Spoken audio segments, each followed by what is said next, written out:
बलूचिस्तान के लिए, भारत के लिए और पूरी दुनिया के लिए चीन की कम्युनिस्ट पार्टी एक मसला है। इस पर एक कॉलम लिखा है तारिक फतह साहब ने, बहुत ही भरपूर अंदाज के साथ। टोरंटो सन में मेरे साथ वीडियो लिंक पर मौजूद हैं तारिक फतह साहब। तारिक साहब, आज आपने ये भी थीसिस दिया कि अब बलोच मूवमेंट का, बलोच आज़ादी का, बलोच लोगों का सबसे बड़ा ख़तरा पाकिस्तान से ज़्यादा चीन हो गया है। ज़रा इसकी थोड़ी सी वजाहत कीजिए। देखिए, चीन का जो मसला है वो किसी भी एक इंपीरियलिस्ट कंट्री का पावर का जो होता है कि ज़्यादा से ज़्यादा टेरिटरी और दुनिया की ट्रेड पे कब्जा करना। तो चीन पिछले कोई, आप समझें कि 30-40 साल से उसकी कोशिश ये है, और उसकी पार्टी की जो डिक्टेटरशिप है उसकी कोशिश ये है कि हिंदुस्तान उसकी कंपटीशन में ना आए, उसको दबा के रखे। एक तो उनकी आइडियोलॉजिकल और कल्चरल लेवल पे वो हम हिंदुस्तानियों को वो इंसान ही नहीं समझते हैं। उनकी निगाह में और उनकी ज़बान में भी अल्फाज हैं जो शो करते हैं कि ये लेस डेवलप, जिसको ब्लैक डेविल भी कहा जाता है, कि अंग्रेज तो खैर गोरा तो फिर भी उससे बात कर लेंगे, लेकिन ये कचरा वचरा जो जमा हुआ है नीचे, अफ्रीकन है, इंडियन है, बांग्लादेशी है, कोई इधर उधर, इसको वो मैं नहीं समझता हूँ इंसान भी समझते हैं। और उनकी सुपीरियॉरिटी कॉम्प्लेक्स ये है कि वो एक लिहाज से रेसिस्ट अंदाज अख्तियार कर गई है कि हम डिजर्व करते हैं कि दुनिया पे हमारा कब्जा हो, ये हमारा, क्योंकि हम एक सुपीरियर पीपल हैं। आप देखिए कि अभी उन्होंने जिम्बाब्वे में जिस तरह पाकिस्तान को कर्जा दे के पकड़ रहे हैं सारा इलाका हमारा, जिम्बाब्वे में उन्होंने पूरी ट्रेन सिस्टम पे कब्जा कर लिया है। उधार देते हैं खुल के, फिर वो जब उधार पे नहीं कर सकते, ये बिल्कुल वही तौर तरीका है जो किसी जमाने में हिंदुस्तान में पैसा देने वाले लोग आपका बच्चा ले जाया करते थे और उसको स्लेवरी में रखते थे कि 1000 रुपया दिया, दे नहीं पा रहे हैं, अच्छा ये बच्चा मेरे साथ करो। जिम्बाब्वे में उन्होंने रेलवे पकड़ी हुई है। ज़ैम्बिया के अंदर या किसी और मुल्क के अंदर कोल माइंस के अंदर चाइनीज सिक्योरिटी जो है वो लोकल पुलिस के अबव है, वो शूट कर दें। अभी पिछले हफ्ते की बात है, 2-4 कोल माइनर्स को उन्होंने शूट किया, कोई कुछ नहीं कह सकता। इरिट्रिया में उन्होंने अपना बेस बना लिया है, और श्रीलंका को इसी तरह उन्होंने किया है कि वहां एक जजीरे पे एक ब्रिज बनाने पे इतना उधार दिया कि श्रीलंका गवर्नमेंट अब वापस नहीं दे सकती। जब नहीं दे सकती तो उन्होंने कहा कोई बात नहीं, हमें ये आइलैंड ही दे दो। ये बांग्लादेश के पास भी हो रहा है, और इसका सिर्फ एक मकसद है कि हिंदुस्तान के इर्द गिर्द जाल बिछा के जो वाहिद एशियन कंट्री इनको चैलेंज कर सकता है उसको दबा दिया जाए। और कहीं जापान और इंडिया का जो मेलजोल है, जो बहुत ही डीप कनेक्शंस हैं जापान और इंडिया के, ये लोग समझते नहीं हैं, वो बन ना पाए। और जो आर्टिफिशियल ये फार ईस्ट के अंदर आइलैंड्स बना रहे हैं और फिर उस पर मिलिट्री बेस या एयरपोर्ट बना लेते हैं, ये सब एक्सपेंशन एंटी अमेरिकन है। इसके अंदर आप इंडियन ओशन पहुंच ही नहीं सकते जब तक बलूचिस्तान पे आपका पूरा कब्जा ना हो। चीनियों को तो खैर पता भी नहीं होगा कि बलूचिस्तान होता क्या है। जब पहली जंग की, आज़ादी की जंग वहाँ 1948 में हुई, लेकिन ये 5वीं जंग चल रही है 2005 में से अब तक लेके। और सीपेक जो पाकिस्तान इंडिया इकोनॉमिक कॉरिडोर है, ये बेसिकली ऐसा है कि चीन जो है वो पाकिस्तानियों की, पाकिस्तान एक तो बाय नेचर एक भिखारी मुल्क है, और हर वक्त अपनी इज्जत, अपनी सेल्फ रिस्पेक्ट, अपना कल्चर, अपनी जबान उस तरह मोड़ता है जिस तरफ से उसको पैसे मिलते हैं। ये बड़े अरसे तक अपने आप को शायरान के वो गुलाम समझते थे, तो हर आदमी को फारसी का बड़ा शौक था। खुदा हाफिज पिछले कोई 1000 साल से बोला जा रहा है, लेकिन जब सऊदी अरेबिया आया तो ये सब अल्लाह हाफिज हो गए। अब तुर्की है तो ये वो पता नहीं वो टीवी प्रोग्राम से निकाल निकाल के नाम बच्चों के नाम रख रहे हैं। हर पाकिस्तानी जो पंजाबी है वो तुर्की बन जाता है। तो जिन कौमों का कैरेक्टर और आइडेंटिटी ना होती है वो तो चाइना के लिए बिल्कुल जैसे मक्खन के अंदर गरम छुरी डालने वाली बात है कि अभी चाइना ने ये तक पाकिस्तानियों को कहा कि सारी हम अपनी कोविड-19 की वैक्सीन की टेस्टिंग आप पे करेंगे, बजाय इसके कि कोई और दुनिया में जगह होती वो नाराज हो जाते। पाकिस्तानी खुश हैं, लो जी साडा टाइम आ गया, चीन ने सानू पिक किया। People are happy that they have been chosen to be guinea pigs. और चाइना ने अपने टेस्टिंग, उन्होंने कहा चीनियों पे टेस्ट नहीं करेंगे। पाकिस्तानी हैं, उनके गधे भी हैं, वो भी चोरी होते हैं, वो भी चीन जा रहे हैं। भैंस बकरी हर किस्म की बच्चियों को तवाइफ बना के ले जा रहे हैं और पाकिस्तानी तैयार हैं। पाकिस्तान तो इतना बेगैरत मुल्क हो गया है कि 10 लाख मुसलमान चीन के अंदर जेलों में, कंसंट्रेशन कैंप्स में लफ्ज मोहम्मद जो है बैन हो गया। लेकिन पाकिस्तान के मुसलमान इतने, पंजाबी मुसलमान कहूंगा, बाकी लोगों को तो कोई जरूरत नहीं, उतने मचल जाते हैं कि ओह माय गॉड अंकल चीन आ गया अब रास्ते में। वो तो सर इमरान खान साहब से जब पूछा जाता है वो कहते हैं हमें पता ही नहीं मुसलमानों का क्या हाल है चीन में। वो मुसलमान हूं अगर इमरान खान तो उन्हें पता हो ना। वो तो बेचारा लड़कियां चुनने में जिंदगी गुजर गई। और आज का 9 मुस्लिम है सर, वो नई मुस्लिम हो गए। 9 मुस्लिम से मतलब नंबर 9 या नहीं 9 मुस्लिम से मुराद है कि न्यूली कन्वर्ट। अभी भी कन्वर्ट नहीं हुआ, उसे पता ही नहीं है कि मदीना की रियासत क्या थी, कितनी बोंगियां मारता है। वो कहता है स्वीडन में जो है हजरत उमर की रियासत चल रही है। It's stupid empty headed dim witted इम द डिम, इसको लोग कहते थे ऑक्सफोर्ड के अंदर। ये बड़ा डफर आदमी है ये। गोरियों के लिए या इंडियन एक्ट्रेसेस के लिए बॉलीवुड के अंदर ये वहां का प्लेबॉय था। ये इसको अब वो बीबी ने पकड़ा हुआ है, ये सुना है सुबह सिजदा करता, तो यानी दफ्तर अगर दफ्तर ये बताइए कि पाकिस्तानियों की जान चीन से छुड़वा सकता है इमरान खान अपनी बीवी को? पाकिस्तानी गए, पाकिस्तानी तो अब उनकी नस्ल बदल देंगे चीनी। इतना असर होगा?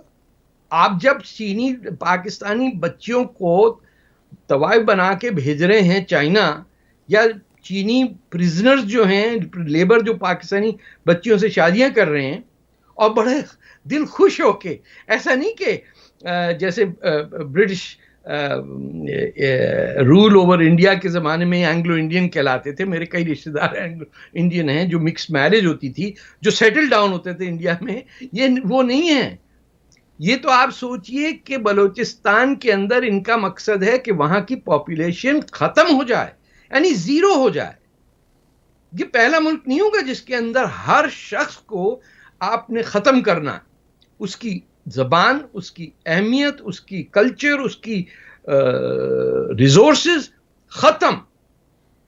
उनको सिर्फ वहां चाहिए immigrant Punjabi settler, Chinese labour camp के फ्री वर्कर्स, और जो इधर उधर जो हमेशा जहां अंग्रेज जाता था पीछे पीछे पलटन लोग जाती थी ना, नौकरी दिलवा दो sir ji please, I am good man, good typist, उस टाइप की। ये वो लोग जा रहे हैं। और वो कहां से आ रहे हैं? वही डेरा गाजी खान, वही पंजाब, वही तरीका। क्योंकि पाकिस्तान के पंजाबियों को अपनी इज्जत करना नहीं आती तो कोई इनकी इज्जत भी नहीं करता। ना उनको अपना हीरो का पता, ना बुल्ले शाह का पता, ना गुरु नानक का पता, कुछ पता ही नहीं है। वो अभी भी समझ रहे कि हम लखनऊ वालों ने बड़ी खिदमत की उर्दू की। ऐसे लोगों को मैनिपुलेट करना बड़ा आसान है। अगर चीन बांग्लादेश में जाए तो बांग्लादेश के लोग इतनी पिटाई करें चीन की कि वो वापस जाना पड़े उन्हें, क्योंकि उनको पता है कि वो कौन है, उनकी स्ट्रगल क्या है, और वो बर्दाश्त नहीं करेंगे किसी एक्सटर्नल मास्टर को। ये जो है हमारे पाकिस्तानी पंजाबी, ये कहते हैं मास्टर तो होता ही है एक। आपने कभी सुना कि पंजाबी मुसलमान रूलर पंजाब का हो? पूरी तारीख में कभी नहीं हुआ ना। कोई सियासी लीडर बता दें सर, आप भी मेरे शहर कसूर से हैं। बिल्कुल ठीक बात है। Nobody, nobody wanted to rule, nobody wanted to be accepted. ਉਹਨੇ ਕਹਾ ਜੀ ਨੌਕਰੀ ਦੇ ਦਿਓ ਸਾਨੂੰ ਤੇ ਇਹ ਪੰਜ ਦਰਿਆ ਨੇ ਇਹਨੂੰ ਟੱਪ ਕੇ ਦਿੱਲੀ ਦੂਰਸ ਤੇ ਉਧਰ ਚਲੇ ਜਾਓ ਅਸੀਂ ਆਰਮੀ ਦੇ ਜਰਨੈਲ ਬਣਨ ਨੂੰ ਤਿਆਰ ਨੇ ਮੈਂ ਆਰਮੀ ਦਾ ਜਰਨੈਲ ਮੈਨੂੰ ਮੈਂ ਬਾਜਵਾ ਮੈਂ ਪੀਆਈਏ ਵੀ ਚਲਾਵਾਂਗਾ मैं टैक्सी भी चलाऊंगा मैं जो चाहो तुसी मैं कर लेंगा मैंने वो पैसे दे दो ठीक है सर आपने बात शुरू की और आपने कहा कि चीनी कम्युनिस्ट पार्टी के हवाले से या चीन की जो रूलिंग क्लास है वो हान चाइनीज़ जिनके बारे में कहा जाता है वो एक रेसिस्ट हैं उनका पूरी दुनिया के बारे में रवैया रेसिस्टों वाला है तो क्या हर चीनी के बारे में या हान चीनी के बारे में हम ये कह सकते हैं या सिर्फ चीनी कम्युनिस्ट पार्टी का ये है देखिए ये तो इस नखरे में जाना है कि सब ऐसे नहीं होते हैं कुछ ऐसे होते हैं let's get away with the political correctness सीधी बात है कि जो पावर में है हम तो उसको देख रहे हैं अगर कुछ चाइनीज लड़ रहे हैं कम्युनिस्ट पार्टी के अगेंस्ट जो हांगकांग में है तो हम उनके साथ हैं जो सिंगापुर के चाइनीज हैं हम उनके साथ हमें चाइनीज से प्रॉब्लम नहीं है हमें तो ये रेसिस्ट मेंटालिटी की चीज है चाहे वो मलेशिया में हो आपको याद होगा कि मलेशिया ने खुद सिंगापुर को बाहर निकाला था कि ये यहां चीनी बहुत रहते हैं तो आज मलेशिया पीछे रह गया वो एक आइलैंड सिंगापुर जो ना चीनियों को ना मेलों को पता था कि सिंगापुर नाम ही हिंदी का है ना तो उनको आप सोचिए रेसिस्ट अंदाज में मेले ने चीनियों को निकाला चीनियों ने मेले और अरब्स और इंडियंस को सिंगापुर में एम्ब्रेस किया एक यूनिटरी गवर्नमेंट बनाई आपको आज भी वहां जाएं तो इंडिया बाजार मिलता है अरब कॉलोनी मिलती है हर चीज मिलती है वहां पे but it is one of the few rising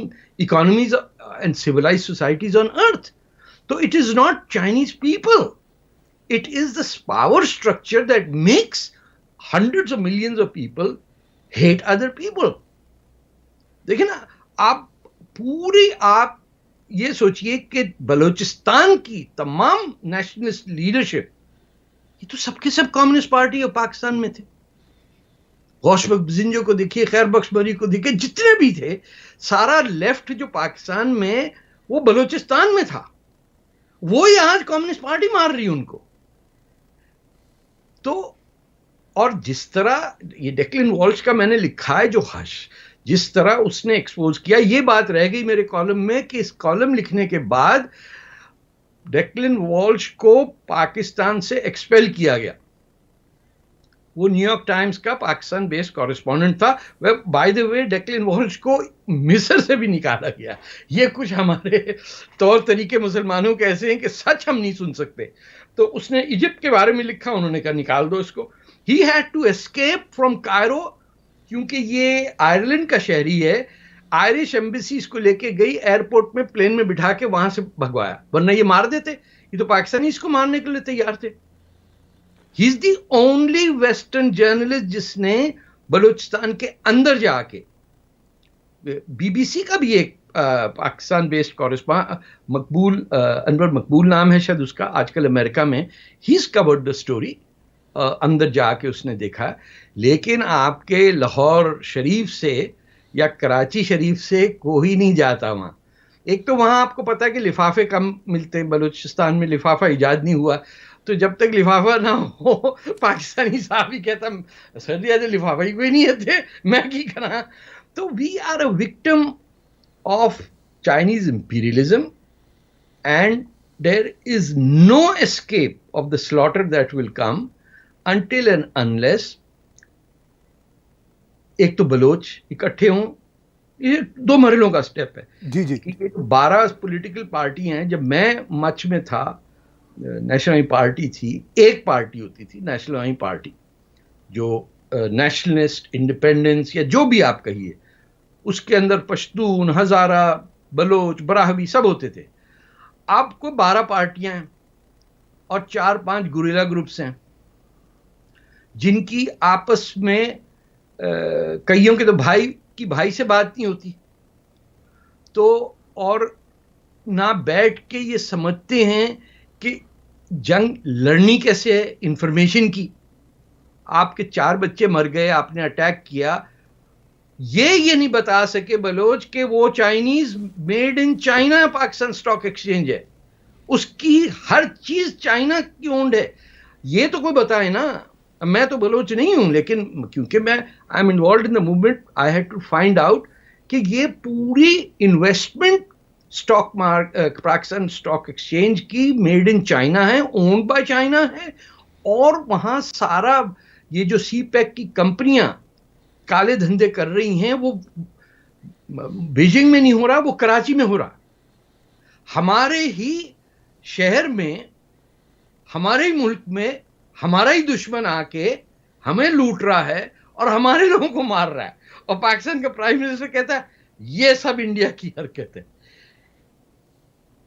देखिए ना, या तो बहुत ही बड़ा इडियट है, क्योंकि 2009 में इसने एक ब्रिटिश कोर्ट में खड़े होके गवाही दी हरबियार मरी और फैज बलोच के केस में कि पाकिस्तान में इतना जुल्म हो रहा है बलोचों पे कि अगर मैं बलोच होता तो मैं भी हथियार लेके पाकिस्तान की हुकूमत के खिलाफ जंग करता।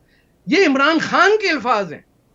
ये अभी 10 साल पहले उसने बात की है, 2009 की शायद है ये, जो छपी भी है, जो मैंने इसमें रिप्रोड्यूस भी किया अपने कॉलम के अंदर। वो आज बैठ के बात कर रहा है कि ये सब हिंदुस्तान ने किया। हिंदुस्तान बेचारों को तो पता नहीं बलूचिस्तान शुरू कहां होता है, खत्म कहां होता है। जब बलोचों ने अपने आप को कहा दिल्ली में जाके 1947 में, एक तो पहले बलूचिस्तान आजाद कलात मुल्क अलग था, पाकिस्तान को उससे कोई वास्ता नहीं था, उनकी एम्बेसी कराची में थी और बलूचिस्तान का झंडा वहां होता था। जब इन्होंने कहा जाके कि या अबुल कलाम आजाद या कृष्णा मेनन या आला हजरत जवाहरलाल नेहरू हम आपके साथ मिलना चाहते हैं, तो लोगों ने कहा आपको तो उर्दू नहीं आती। ये I an eye witness, Mir साहब की बात हुई है, बीएम कुट्टी भी थे वहां पे। इनको ये तकलीफ थी, ये जो इंडिया के मुसलमानों के लीडर हैं, कि ये कहां से आ गया गंद बला, ये बलोची क्या जबान है। बिल्कुल जिस तरह हिकारत से उन्होंने बादशाह खान को और पश्तूनों को बिट्रे किया, इंडिया कांग्रेस की लीडरशिप ने, कि बादशाह खान ने कहा कि हमें गीदड़ों के हवाले करके तुम जा रहे हो। These were Ghaffar Khans words, जो इसने 32 साल पाकिस्तान में बंद रहा जेल के अंदर। मरते वक्त उसने कहा कि मैं इस गंदी जमीन पे दफनाओ भी नहीं। वो जलालाबाद जाके उसका जनाजा हुआ। तो जब इंडिया के पास बलूचिस्तान कह रहा है कि हम आपके साथ, हम इंडिपेंडेंट कंट्री हैं, we want to join you, आपके जो इंडियन मुस्लिम लीडरशिप थी, ताहिर गोरा साहब, उन्होंने ये खबर लीक कर दी पाकिस्तानियों को। और अब्दुल समद अचकजई, जो एक पश्तून कांग्रेस की कमेटी के मेंबर थे, क्वेटा से लोकसभा के मेंबर थे, उनको भी ट्रे किया इंडियंस ने। और उसके दूसरे ही दिन पाकिस्तान की फौज ने कलात पे हमला किया। थोड़ा सा तो उधार इंडिया को भी देना है ना, वहां के भी बच्चों को पता चले ना कि क्या करतूत थे। सर, इंडिया को तो समझ नहीं आई बलूचिस्तान की, लेकिन अब शायद समझ आना शुरू हो गई। मगर अब मामला बहुत आगे बढ़ गया। आपने अपने कॉलम में कहा कि अब बलूचिस्तान का असल दुश्मन शायद पाकिस्तान नहीं है जितना चीन है। और चीन जो है इस वक्त अपने उस पूरे रीजन में अपनी बालादस्ती चाहता है, मगर इंडिया खटकता है। चूंकि इंडिया कोई छोटा मुल्क नहीं, छोटी पावर नहीं, पूरी दुनिया भी उसके साथ है, और इंडिया खुद से भी दुनिया ना भी उसके साथ हो तो बहुत बड़ी पावर है। हाँ, वो मजे चका देगा चीनियों को, ठीक है। तो लेकिन क्या अपने बड़े स्टाइल में खामोशी से मारपीट करके वहां, हालांकि मुझे इस पे गुस्सा भी आता है, वो बड़े प्यार से तो थप्पड़ लगा के दफना टपा करे आराम से अपनी शाम को चाय पीते हैं, चाहे उनके जनरल हो या सोल्जर हो। आप चीखते रह जाओ सिया कर देता हो, कर दो, करना वरना से वो कर देता। 40-50 लोगों की सर घुमा के ना टूटियां बंद करके फेंक के आ गए। उनकी जगह अपनी है। देखिए, Indian army is a professional army. वो कोई इस्लाम की आर्मी नहीं है, ना कम्युनिज्म की आर्मी नहीं है। वो भारत देश की अपनी माँ के बच्चों हैं, उनको अपने जमीन से प्यार है, वो रोकेंगे। वहां तो नेपाल को लूट लिया चीन ने, वो बताइए। हर जगह चीन जो है बर्बादी लाने पे तुला है। आप पेरू, साउथ अमेरिका में चले जाइए, उनके टीन के जो रिसोर्सेज थे उस पर सारा कब्जा किया हुआ। आप ट्रेड नहीं कर सकते। जहां आपकी मुसीबत पड़ी, जब अमेरिका को वो तंग कर रहा है और ट्रंप नहीं ट्वीट कर रहा, उसने हमारे 2 कनेडियन को पकड़ के 500-600 दिन हो गए हैं सॉलिटरी कंफाइनमेंट में बंद किया हुआ। और रैंसम की तरह वो मुतालबा करता है कि मेरी हमारा प्राइम मिनिस्टर अब भी बैठा हुआ है। उन्होंने कहा अरे यार चीन कहीं ऐसा ना हो जाए कि वो यार पिटाई ना हो जाए। वो बिल्कुल इसी तरह की बात, कोई दिलेरी दिखाने की काबिल ही नहीं है। अच्छा, दिलेरी और सच्चाई को आजकल मेरे ख्याल है ये जो पॉलिटिकली करेक्ट लोग हैं ना, ये समझते हैं बेवकूफी है। ये कैसा बेवकूफ आदमी है, ये पुलिस के सामने जाके कह रहे थे कि मुझे मारो। देखिए द पॉइंट, बट द सबसे डेंजरस है कि there are 3 nuclear powers involve, right, China, India and Pakistan. ये इतना सीरियस मामला है। ये आप देखिए कि दुनिया, जब हम ब्लैक लाइव्स मैटर की बात करते हैं, द रियलिटी इज कि पूरी दुनिया स्ट्रक्चर्ड है फ्रॉम द यूरोपियन पर्सपेक्टिव। आपके यहां अफगानिस्तान में कल कोई 10-12 लोग मरे, है ना? अगर ये पेरिस में मरते, आपका हर अखबार की टॉप न्यूज होती। अच्छा, पेरिस भी छोड़ दीजिए, अगर सिडनी ऑस्ट्रेलिया जो बहुत दूर है हमसे, वो भी टॉप न्यूज होती। लेकिन ये तो अफगान मर गए, ये चाइनीज ने मार दिया किसी और को, इंडिया की वॉर जो तसादुम हुआ है हिंदुस्तान और चीन का, उसकी खबर ढूंढने के लिए हमें कहा, किसी अखबार में कुछ नहीं था। क्यों? कि वो यूरोप में नहीं हुआ ना, साड़ी किस्मत ही खराब है। अच्छा, लेकिन सर एक बात का क्रेडिट, बल्कि बहुत बड़ा क्रेडिट भारत को जाता है। वाकया होता है और उसके बाद भारत की जनता सड़कों पे निकल आती है और हुकूमत 59 ऐप्स को बैन कर देती है, जिसपे चीन ये कहता है कि ये इंटरनेशनल ट्रेड की वायलेशन है। वो बिल्कुल बौखला जाता है। तो भारत तो खड़ा हो गया। भारत के सरमाएदार अभी खड़े हैं चीन के साथ। अच्छा, ये एक जब इशू है। देखिए ना, ये बहुत बड़ा इशू है। हर मुल्क का सरमाएदार अपने मुल्क का नहीं होता। पाकिस्तान इंडिया की जंगों में आपको याद होगा फ्लाइट ऑफ कैपिटल कैसे हुआ था। जहाज भर भर के सबसे बड़े बड़े जो पाकिस्तान के सेठ लोग थे, उनका पैसा निकल गया था मुल्क से, हैं? बंगाल में यही हुआ। हर जगह इजराइल और ये मिडिल ईस्ट में जंग होती है तो सारे अरब सरमायाकार जो हैं वो अपना सामान लेके अपने अपने वीजे लगा के, आपने आधा पाकिस्तान का जो वो है इंडस्ट्रियलिस्ट है, उसके पास कनेडियन पासपोर्ट्स हैं, सारे जनरल्स के पास भी हैं, तो वो तो निकल जाएंगे। इशू ये होता है कि इस वक्त इंडिया जब अपने टॉप बिजनेसमैन को बोलेगा, जो कॉर्पोरेट जायंट्स हैं, कि you will not trade with India, with China, खत्म। आप ये समझिए कि हिंदुस्तान में जो हमारे हिंदू भाई बुद्ध पूजा वूजा करते हैं, वो तक बन के आ रहे हैं चीन से। क्या हिंदुस्तान में नहीं बन सकता? उन्होंने ऐसा कब्जा किया मार्केट पे, क्या टेलीफोन वही बनाएंगे? अरे नहीं चाहिए आईफोन, भाई सैमसंग ले लो। सैमसंग तो बांग्लादेश में सारी रिसर्च डेवलपमेंट होती है, इंडिया में फैक्ट्री है उसकी, वो ले। एक सीधे तरीके से इकोनॉमिक वॉरफेयर में हर शख्स को आ जाना चाहिए।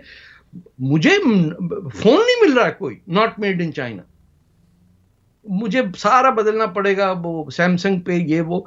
बट आप सोचिए कि चाइना ने पिछले 20 साल में कैपिटलिज्म को यूज किया है कम्युनिज्म के बुरके के अंदर छुपा के, और यानी they completely made a joke out of communism by creating the industrial class that runs the country. कोई अलीबाबा चला रहा है तो क्या चला रहा है, हर एक के दोस्त बाहर है, हर एक के पास 2 मेंबर्स ऑफ कांग्रेस हैं। एक तो लॉबिंग सिस्टम आप वेस्ट में देखिए। इंडिया का एक और फेलियर ये है कि हिंदुस्तान की हिमायत में बोलने के लिए लोग नहीं हैं। अभी आपने जलसा देखा जो टिबेटन्स ने इंडियन आर्मी के फेवर में किया, उसमें 100 तिब्बतन के अंदर एक हिंदुस्तानी नहीं था टोरंटो में। मैं देख रहा हूं कि ये सारे हमारे इंडियन दोस्त बैठे हुए हैं घर में फेयर एंड लवली लगा के।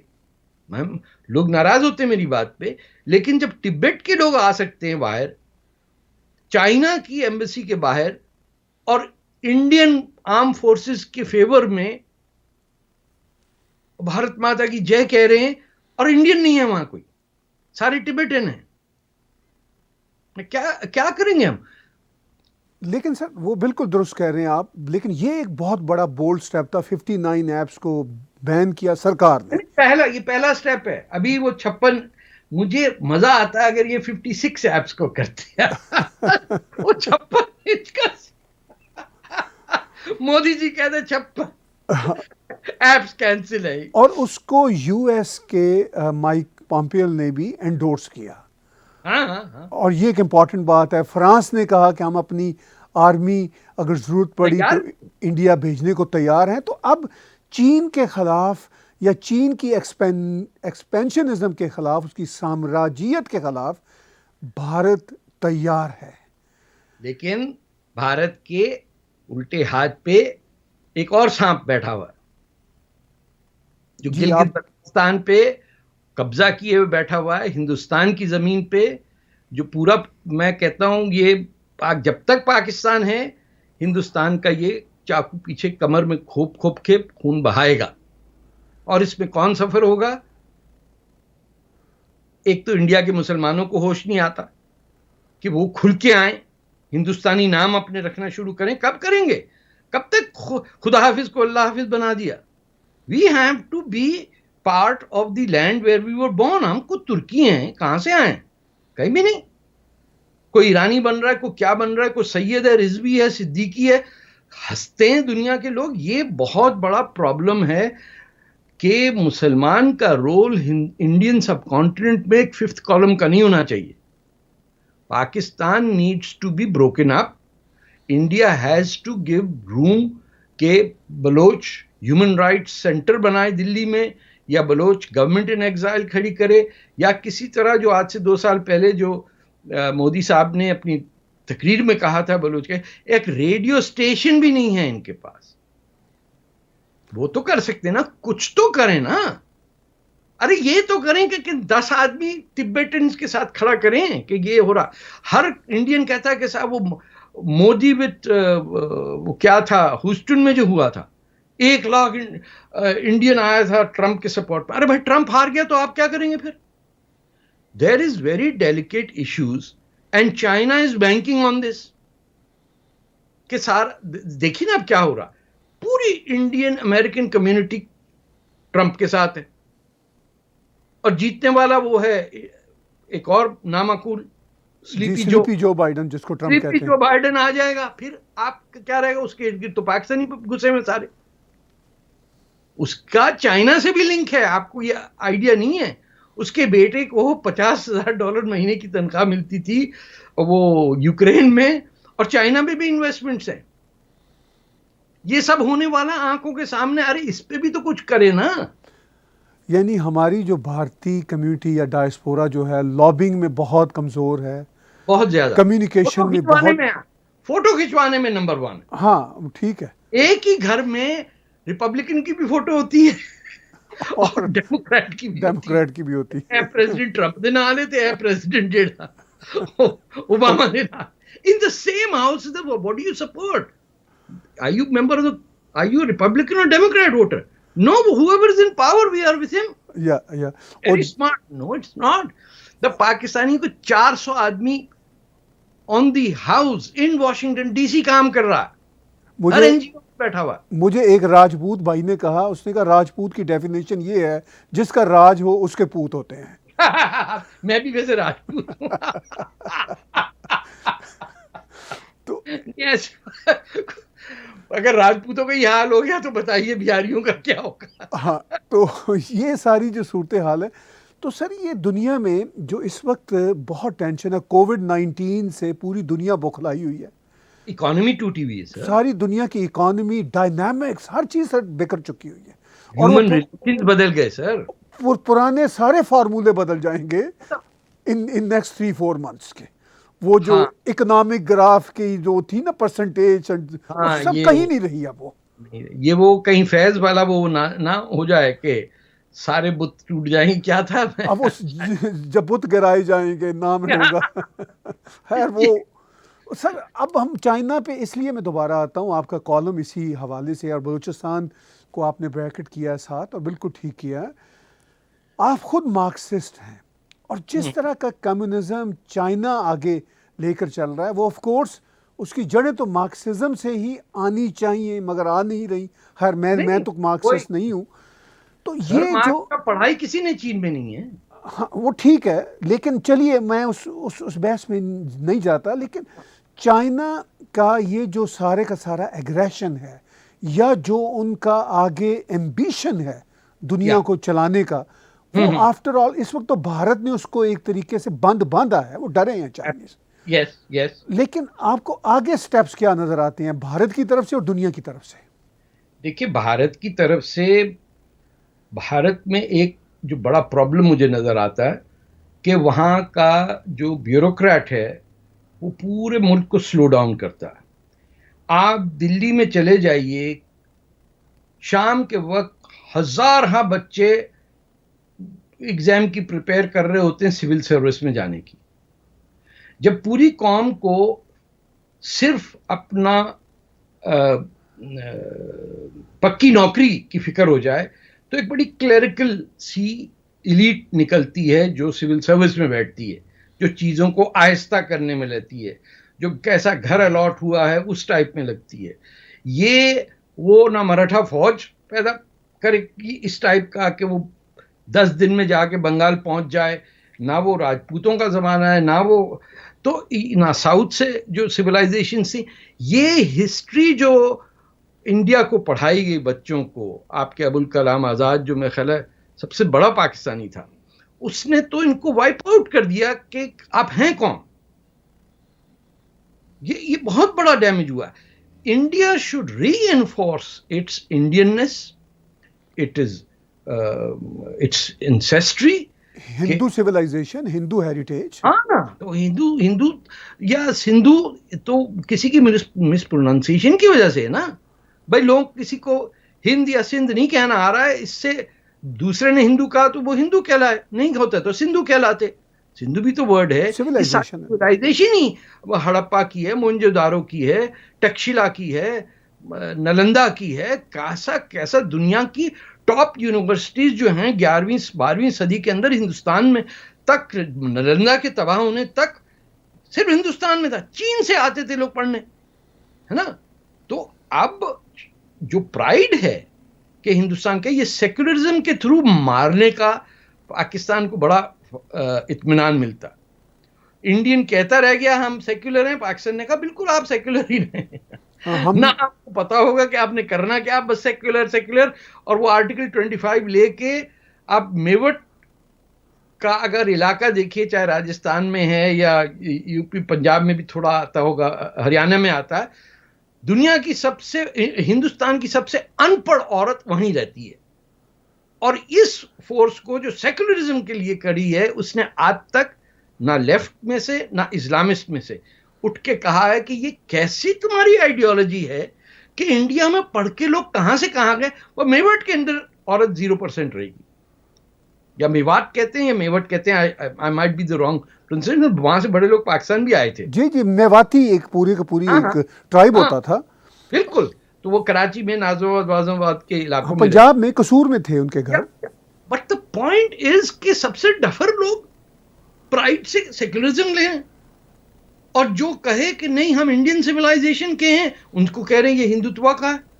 या पूरा मैंने उठा के सावरकर को पढ़ लिया, मुझे समझ नहीं आ रहा है कि क्या उसने, क्या ऐसी बात है जिससे मैं एतराज करूं। उसकी 1857 वॉर ऑफ इंडिपेंडेंस तो कंपलसरी होनी चाहिए। मैंने रिसेंटली सर दोबारा से महाभारत को पढ़ा। और भगवान कृष्ण जी जो हैं, वो जिस विजडम के साथ बताते हैं कि जब आपको अपने राइट्स के लिए जंग लड़ना है तो वो कितना सेक्रेड काम है। यस। ठीक है ना। और ये जब तो आपके आपने बाजू सच काट की दिया है। बालादस्ती के लिए काम करना है, ये भगवान कृष्ण जी फरमाते हैं कि जब आपको सच की बालादस्ती के लिए काम करना है तो फिर आपको युद्ध पे कैसे जाना है।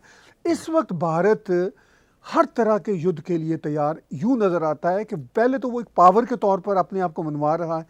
बिल्कुल। सर देखिए ना, पावर मेज पे भी उसकी मानी जाएगी, नेगोशिएशन पे भी उसकी मानी जाएगी जिसकी पीछे पावर होगी। तो इस देखिए ये हर बात जो आप कह रहे हैं सही है। जी मुझे जो समझ में आता है कि ये पूरी थिंकिंग की इंप्लीमेंटेशन ऑन द ग्राउंड क्या होगी। ये ठीक है। जंग यूरोप, वेस्ट और अमेरिका में लड़ी जा रही है, क्योंकि जब तक पाकिस्तान है, पाकिस्तानियों की मक्कारी को इंडियन की विजडम बीट नहीं कर सकती।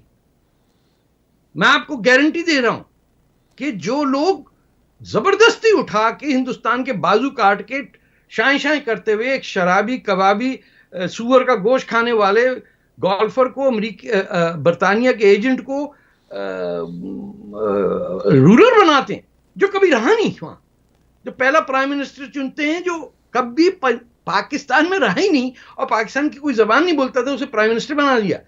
तो ये मक्कारी जो है, ये तो अभी तक आप किसी पाकिस्तान से कहिए, बोले आप तो मुल्क दुश्मन हैं। अरे भैया, मुल्क दुश्मन तो वो है वो जो लियाकत अली खान और मोहम्मद अली जिन्ना थे, पहले उन पे करो।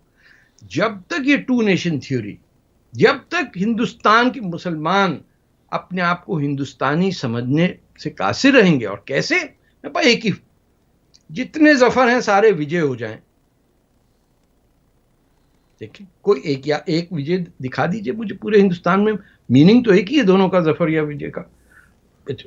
इससे तो सूरज और शम्स का भी होता है। शमसुद्दीन आपको हर गली में 10 मिल जाएंगे, सूरज नाम का आपको कुछ रिक्शे वाला ही मिलेगा। चांद बाबू गरीब आदमी का नाम होता है, वरना आफ्ताब उसका नाम होता। So we are forcibly trying to become what we are not. हम हिंदुस्तानी हैं सारे मुसलमान, बनना चाहते हैं हम तुर्क। सही है। ये इंडिया का इनर प्रॉब्लम है। इंडिया का एक्सटर्नल प्रॉब्लम ये है कि उसके जो पढ़े लिखे लोग हैं वो अल्ट्रा राइट हो जाते हैं, वो ब्लैक लाइव्स मैटर के अगेंस्ट खड़े हुए कि खाले तो ऐसे ही होते हैं, इनके नेबरहुड गंदे होते हैं। पूरी दुनिया में ब्लैक लाइव्स मैटर के लिए लोग खड़े हुए, सिवाय क्या कहूं सर, वो तो चलिए अब ऐसा ही रहेगा। इंडिया तो के जो पाकिस्तानियों ने कब्जा कर लिया ये मिसिसागा के अंदर, ये सारे जाके ये बुत क्यों तोड़ रहे अमेरिका में। बुतों को तोड़ना हमारा फर्ज है, इस्लामी फर्ज है ना।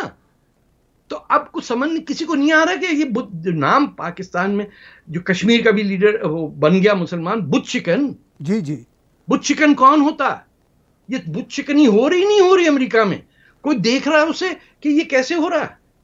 कि आज अगर वॉशिंगटन का स्टैचू गिरा रहे हैं और गांधी के स्टैचू को कह रहे हैं बड़ा रेसिस्ट था, हाँ, वेंडलाइज किया। इंडियन कह रहे हैं हाँ हाँ रेसिस्ट तो था। अरे यार, खुदा वास्ते है भी तो डिफेंड तो करो। तुम नहीं गांधी को डिफेंड करोगे तो कौन करेगा? अब खुद आप गांधी को गाली देने लग जाए। अरे भाई, बुरा लगता है तो घर की बात है, अंदर रखो। रिश्तेदार हमारे महात्मा थे, people are unwilling to come out and defend him. If you are unwilling to defend the most respected man in international politics, उसकी आपको कौन इज्जत देगा फिर? सर चलिए, ये तो बात तय है कि जो भारत के जो इंटरनल इश्यूज हैं जिनकी तरफ आपने इशारा किया, वो भी अभी मैं इसलिए कह रहा हूं क्योंकि मुझे हिंदुस्तान का दर्द है। मेरे लिए मैंने लोगों से बात की कि चलते हैं ऑनेस्ट टू गॉड फ्रंट पे, जी टिकट कटाते हैं, चलते हैं वहीं जाके लद्दाख में बैठेंगे। बोले किन्ने किन्ने। But there has to be at least 1 million people. वो 12 बच्चे आपने देखे जो फ्रंट मार्च करते हुए जा रहे थे, 10-10 साल के। वैसा जज्बा क्यों नहीं है पढ़े लिखे लोगों में? ठीक है, इंटरनल इश्यूज भी हैं। अब जो ग्राउंड रियलिटी है, जो एक्सटर्नल इश्यूज हैं, उसमें दो तरह का एक्सट्रीम लेफ्ट का और एक्सट्रीम राइट के दोनों के लोग हैं। ये रियलिटीज तो हैं, ये तो रातों रात नहीं हल होने वाली।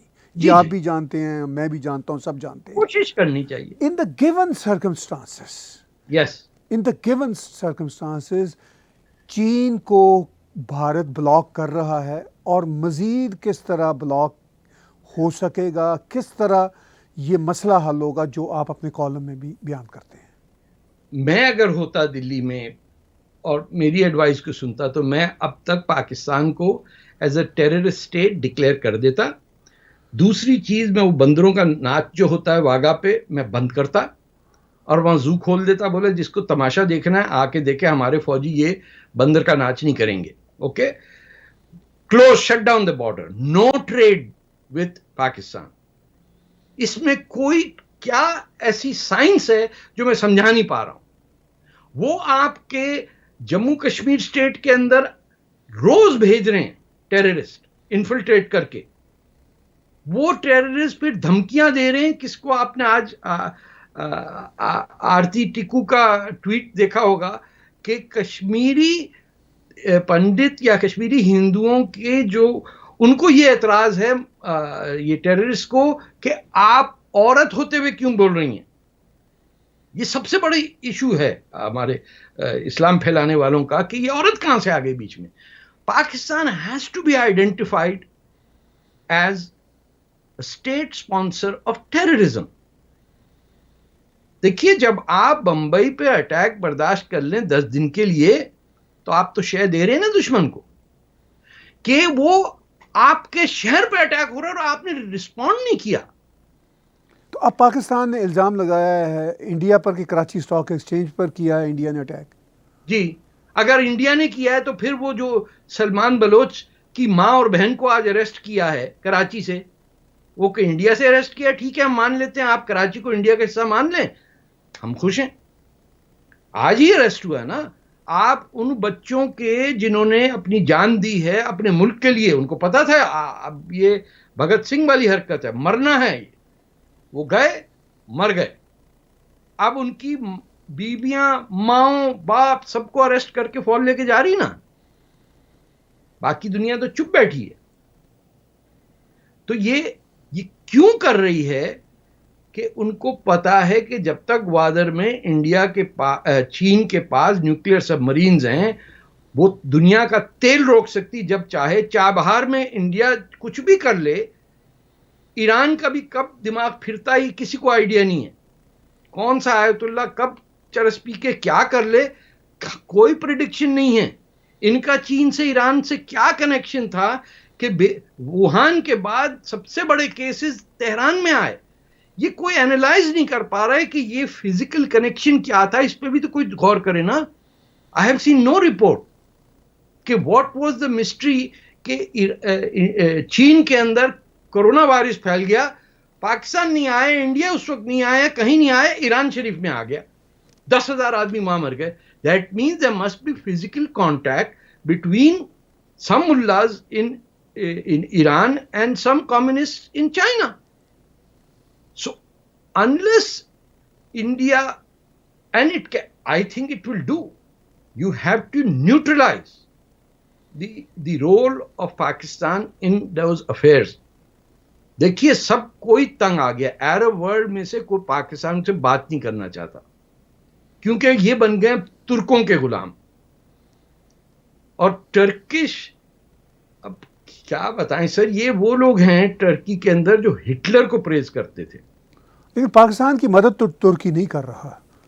पाकिस्तान को मदद नहीं, पाकिस्तान की वो हालत है कि वो घर के बाहर अगर सेठ की नौकरी करनी है तो नौकर आके खुद ही बैठ जाता है बाहर, बोला नहीं जी पैसे नहीं मैं मांग रहा आपसे, मुझसे काम करा लिया करें। पान वान लाना हो, कहीं बर्फी खरीदनी हो, चाय लानी हो, सैंडविच, मैकडॉनल्ड, मैं ले आऊंगा। तो वो टिप के शौक में वो काम कर लेते थे शायद। उसमें वो टिप के शौक में कि चल इसमें से टिप ही निकल आएगी कुछ ना कुछ, टिप की वो देख लेगा हमें, और खुर्द बुर्द भी कुछ हो जाएंगे। वो तो सर ऐसे तो होता है ना, ट्रेड सीक्रेट है। आप बताइए, टर्की, मुझे आई नेवर फॉरगेट कि वो होटल में एक पाकिस्तानी बंदा टॉयलेट में गया तो टर्किश आदमी ने कहा पहले इसकी सफाई कराई जाए, because is a Pakistani, I will not go इन।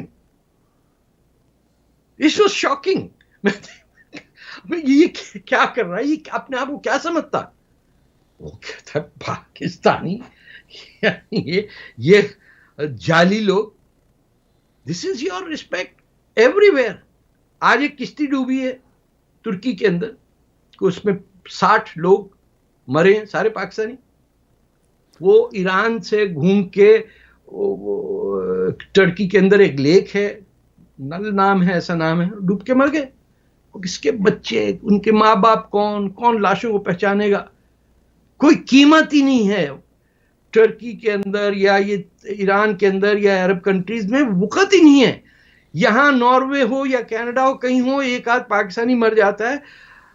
जैसे असैसिनेट भी किया एसआई ने वो जर्नलिस्ट को, you at least know that the state, the city, the neighbourhood, the ordinary people are decent people who will support you. आप गिर गए, 6 आदमी उठाना आता। अब कोविड-19 से लोग पाकिस्तान मर रहे हैं तो वो बताते भी नहीं है कि हमारा चचा जो है उससे मर गए, उनकी कब्रिस्तान अलग है, कि घराना जाना ना बंद हो जाए। लोग फ्लैटों से निकाल देते हैं कि आपको कोविड-19 हुआ है, पूरे बिल्डिंग वाले कहते हैं बाहर निकलो यहां से। एक जगह दुनिया सिविलाइज्ड है और एक जगह दुनिया अनसिविलाइज्ड है। और ग्रीस, ईस्ट ऑफ ग्रीस में कहता हूं, जब तक पाकिस्तान है, Islamic terrorism will not and. अब तो माशाअल्लाह हमारे प्राइम मिनिस्टर कहते हैं कि उसामा बिन लादेन शहीद थे, तो तालिबान खान नाम सही था ना उनका? बल्कि अब तो इससे बड़ा टाइटल उनको बनता है, वो शेख उसामा बिन लादेन उनका नाम हो जाए तो अच्छा है। शेख तो वैसे मैं भी हूँ, आप भी। वो तो मैं भी हूँ सर। इसी लाइट नोट पे हम आज की बातचीत तारिक साहब ख़त्म करते हैं। Thank you so much. Thank you very much. बातचीत आप सुन रहे थे जनाब तारिक फतह साहब की, बलूचिस्तान, चाइना, भारत, पाकिस्तान। अब एक क्वाड है ये वाला, और एक दूसरा क्वाड है जो चाइना को रोकने के लिए इंडो पैसिफिक ओशन में तैयार है। उस क्वाड में ऑस्ट्रेलिया, जापान, इंडिया और साउथ कोरिया है। इसी गुफ्तगू के साथ आज का बिला तकल्लुफ़ तजिया देखने और सुनने का बहुत शुक्रिया। Subscribe Tag TV YouTube channel and press the notification button.